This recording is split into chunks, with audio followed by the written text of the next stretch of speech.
Still in Canberra, the federal parliament's due to soon finalise the government's carbon tax legislation, but the debate over its economic impact is set to go on for a long while yet. Big business has already been plenty vocal, but now small businesses are trying to flex their muscles, asking if the tax will help foreign importers more than it helps the environment. Greg Miss-Kelly visited a Sydney family of flower growers to hear their views. It's 5 a.m. on market day at the Sydney flower markets. The gates have just opened and customers are rushing to grab a bargain. $6. Tony Bagala has been selling here for over 40 years, and he says the high Aussie dollar means flower growers are feeling the pinch.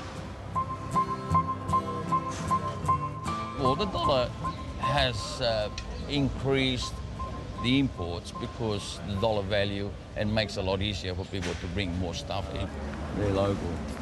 Today, his local roses sit alongside cheaper imports sourced from South Africa, India and Colombia. And competition is fierce. The majority of it's probably quality because it's wedding flowers and stuff. The brides want to make sure they have like the perfect flower on the day. So you really got to shop around to get a good deal. That's where you find a lot of the local stuff is a little tad more expensive. Thank you. By 9 a.m, the market is emptying and sales are flat. But you can see the market in general, there's still a lot of flowers left in the market. Tony's son Michael Bagala grew up with the flower business. He says an even bigger financial threat is looming. The carbon tax, that's something that is pretty worrying because we're already trying to cut costs as it is and we've run out of ways to cut costs. He and his cousin, also named Michael, already feel trapped by rising power, petrol and utility bills. General expenses have gone up a lot. Yeah. You've seen electricity, water. Yeah, water bills. It's just gone crazy. And overseas, they don't have that problem. You know, they've got cheap labour.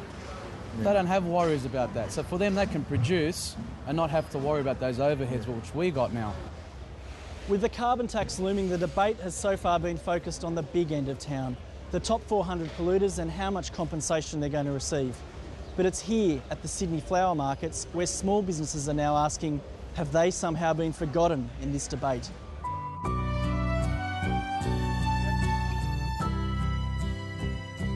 Like a baby. You see, you gotta look like a baby, the flowers. You not just go in the market just to be picky. You got a lot of work into it.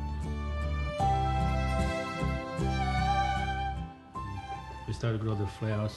We started with carnations. When Frank Bagala started this farm, he and his brother planted carnations in the open field. But soon they were building massive greenhouses. By using industrial amounts of power, heat and water, they could create perfect rose growing conditions all year round. Now their hydroponic operation grows thousands of high quality blooms. A new wave of mostly migrant workers help pick and pack their roses. But while production is booming, profits are down thanks to soaring energy bills. You've got irrigation lines, water expenses, electricity expenses. And this heated water, what's powering that?